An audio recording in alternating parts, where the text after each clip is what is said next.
नमस्कार दर्शकों। आज हम आपको ले चलेंगे महाभारत के युद्ध के 5वें दिन की ओर, जहां धर्म और अधर्म के बीच की लड़ाई और भी तीव्र हो गई है।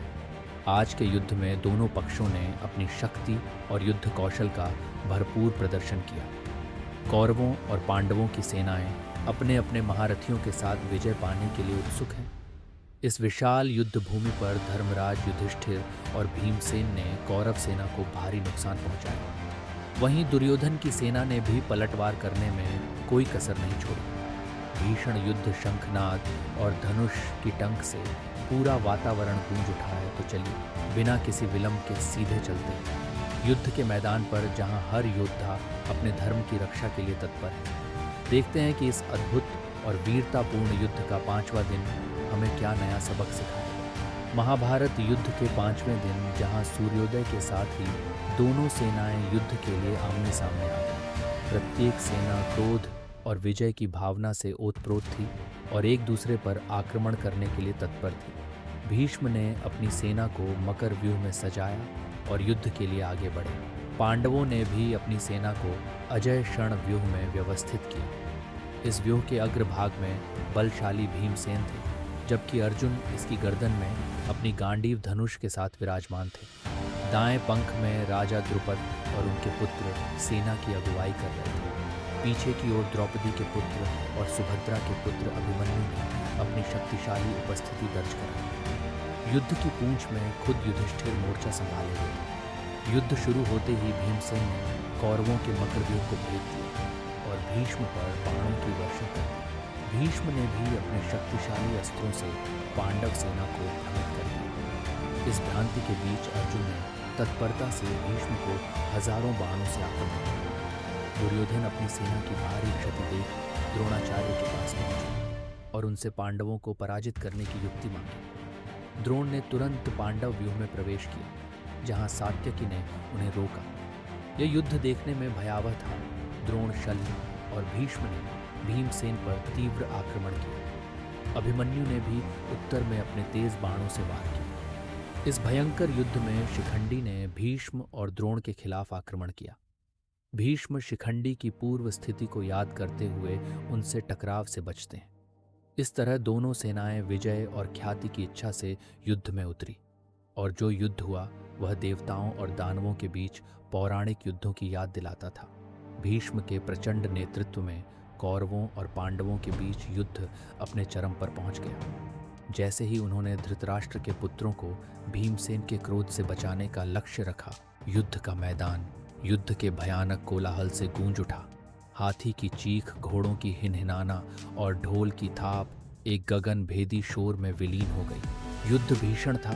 सुनहरे आभूषणों से सजे योद्धाओं के कटे हुए सिर पत्थरों की तरह गिर रहे थे और जमीन अंगों और बख्तरबंद शवों से भरी हुई थी। हवा धूल से घनी थी, जिससे सूरज छिप रहा था और चमकते हथियार बिजली की तरह दिखाई दे रहे थे। दुर्योधन कलिंग का नेतृत्व करते हुए और भीष्म के समर्थन से पांडवों की ओर बढ़े। जवाब में पांडव भीम के चारों ओर एकजुट हो गए और अर्जुन की भयानक उपस्थिति के समर्थन से समान क्रूरता के साथ जवाबी हमला किया। अर्जुन के ध्वज और उसके गांडीव धनुष की ध्वनि ने कौरवों में भय पैदा कर दिया।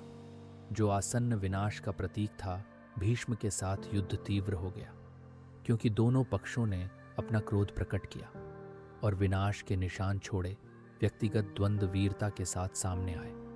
जब प्रसिद्ध योद्धाओं ने एक दूसरे का सामना किया, उनकी झड़पों ने युद्ध के मैदान को रोशन कर दिया। भीष्म निडर होकर घातक सटीकता के साथ अपने हथियार चलाना जारी रखते, लेकिन पांडवों की सामूहिक ताकत कौरव सेना पर भारी पड़ने लगी। जैसे ही सूरज सिर पर चमकने लगा, युद्ध चरम पर पहुंच गया। गिरे हुए लोगों द्वारा चिह्नित क्षेत्र युद्ध की गंभीर लागत को वहन करता है।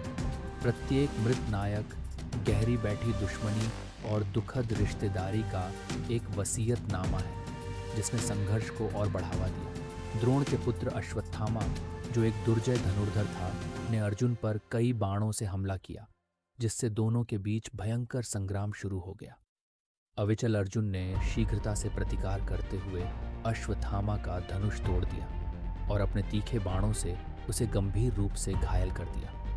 क्रोधित और अपमान सहन करने में असमर्थ अश्वत्थामा ने अर्जुन और उनके सारथी श्री कृष्ण दोनों को निशाना बनाते हुए तीरों की झड़ी लगा दी। अराजकता के बीच संक्षेप में सोचते हुए क्रोध से भरे हुए अर्जुन ने घातक बाणों की एक श्रृंखला चलाई, जो अश्वत्थामा के कवच को छेद हुए उसे काफी हानि पहुंचाई। गंभीर घावों के बावजूद अश्वत्थामा ने स्थान बनाए रखा और आदरणीय भीष्म की रक्षा करने के इरादे से लगातार अर्जुन के साथ तीरों की बौछार की। युद्ध के बीचों बीच दुर्योधन ने भीम को उलझा लिया। दुर्योधन ने अपनी शक्तिशाली धनुर्विद्या का प्रदर्शन करते हुए भीम पर 10 सूक्ष्म बाणों से प्रहार किया। भीम क्रोध से लाल होकर घातक सटीकता के साथ जवाब देने के लिए तत्पर हो गए। उनके तीर दुर्योधन की छाती में गहराई तक घुस गए, जिससे वह गंभीर रूप से घायल हो गए। दोनों योद्धाओं के बीच यह भयंकर द्वंद्व उनके गहरे प्रतिशोध और आपसी रंजिश की याद दिलाता था। उधर युद्ध के मैदान के दूसरे भाग में अर्जुन के पुत्र अभिमन्यु ने अपनी अद्वितीय युद्ध कौशल का प्रदर्शन किया। अपनी कुशल धनुर्विद्या और युद्ध नीतियों के साथ उन्होंने कौरव सेना को परास्त कर दिया। अभिमन्यु के बाणों ने चित्रसेन और पुरमित्र जैसे पराक्रमी योद्धाओं को निर्णायक रूप से पराजित किया। वह एक दिव्य योद्धा की सहजता और क्रूरता के साथ दुश्मन की रेखाओं के माध्यम से आगे बढ़ रहे थे। उनके आक्रमण ने दुश्मनों के बीच भय और आतंक का वातावरण उत्पन्न कर दिया। कौरव सेना में खलबली मच गई थी और वे अभिमन्यु की वीरता और कौशल से भयभीत हो गए थे। इसी समय दुर्योधन के पुत्र लक्ष्मण ने अभिमन्यु का सामना किया। ये एक नाटकीय द्वंद्व था जिसमें दोनों योद्धा अपनी पूरी ताकत और कौशल के साथ लड़ रहे थे। अभिमन्यु ने लक्ष्मण के रथ को नष्ट कर दिया, जिससे लक्ष्मण असहाय हो गए। जैसे ही लक्ष्मण नीचे गिरे, कृपाचार्य ने तुरंत हस्तक्षेप किया। कृपाचार्य ने लक्ष्मण को अपने संरक्षण में लिया और उन्हें युद्ध के मैदान से बाहर ले गए, जिससे उनकी जान बच गई। युद्ध के मैदान पर हर योद्धा अपनी पूरी क्षमता और साहस के साथ लड़ रहा था। भीम और दुर्योधन का द्वंद्व और अभिमन्यु का अद्वितीय युद्ध कौशल युद्ध के मैदान पर एक अमिट छाप छोड़ रहे थे। चारों ओर धूल और धुएं का गुब्बार था। घायल योद्धाओं की चीखें और टकराती तलवारों की आवाज़ें गूंज रही थी। यह महाभारत का युद्ध था, जहां हर योद्धा अपने सम्मान और आदर्शों के लिए संघर्ष कर रहा था। भयंकर युद्ध की गर्मी में अजय सात्यकी ने अपने असाधारण कौशल के साथ धनुष चलाते हुए तीरों की एक धारा छोड़ी, जो विषैले सांपों के समान थी। उनके तीर तूफानी बारिश के समान तीव्र प्रहार करते हुए दुश्मनों को नष्ट कर रहे थे। सात्यकी के विनाशकारी प्रभाव को देखकर राजा दुर्योधन ने उनका मुकाबला करने के लिए 10,000 रथ भेजे।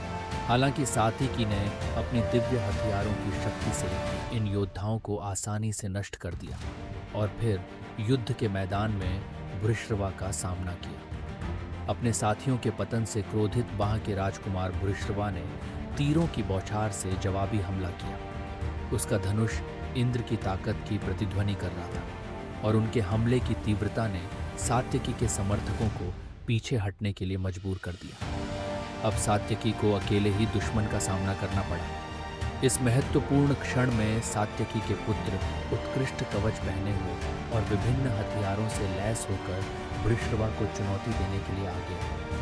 उन्होंने भृशरवा को उन सभी से एक साथ या व्यक्तिगत रूप से लड़ने के लिए ताना मारा, जिस पर भृशरवा ने साहसपूर्वक घोषणा की कि वह उन सभी को हरा देगा। दोपहर में युद्ध की तीव्रता और बढ़ गई।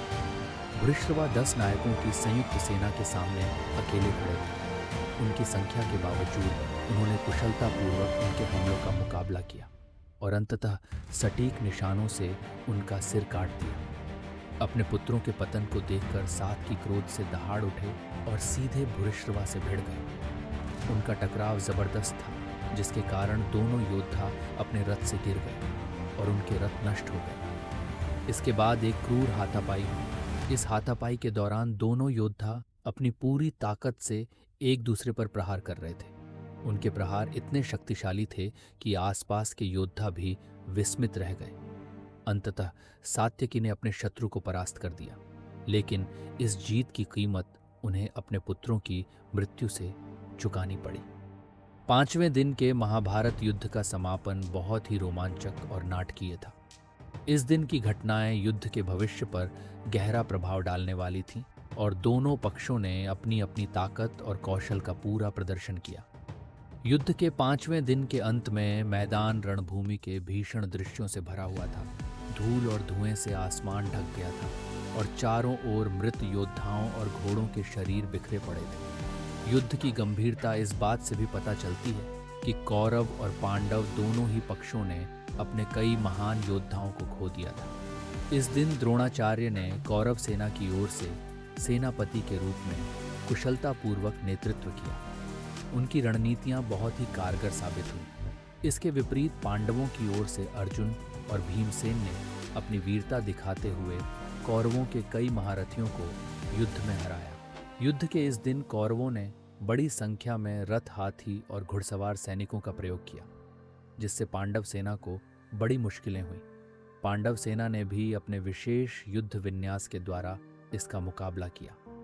दिन के अंत में यद्यपि दोनों पक्षों ने भारी क्षति झेली, लेकिन कौरवों के अधिकांश मराठी अभी भी युद्ध में टिके हुए थे, जबकि पांडव सेना ने अपने कई प्रमुख योद्धाओं को खो दिया था।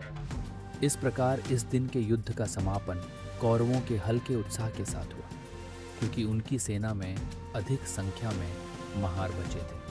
5वें दिन के युद्ध का समापन भविष्य के लिए कौरवों को एक रणनीतिक लाभ प्रदान करता है, लेकिन युद्ध की अनिश्चितताओं को देखते हुए यह स्पष्ट है कि आगामी दिनों में कई और मोड़ आने वाले हैं। पांडवों के पास अभी भी अपनी रणनीतियों को पुनः आकार देने और युद्ध की दिशा को बदलने का अवसर है। धन्यवाद दर्शकों, आपने महाभारत युद्ध के 5वें दिन की समाप्ति देखी। अगले एपिसोड में हम देखेंगे कि कैसे युद्ध का तांडव और भी भयानक रूप लेता है। क्या योद्धाओं के बीच बढ़ती दुश्मनी नया मोड़ लेगी? जानने के लिए बने रहिए हमारे साथ। कृपया इस वीडियो को लाइक करें, शेयर करें और YND स्टोरीज चैनल को सब्सक्राइब करना ना भूलें। फिर मिलेंगे अगले एपिसोड में। नमस्कार।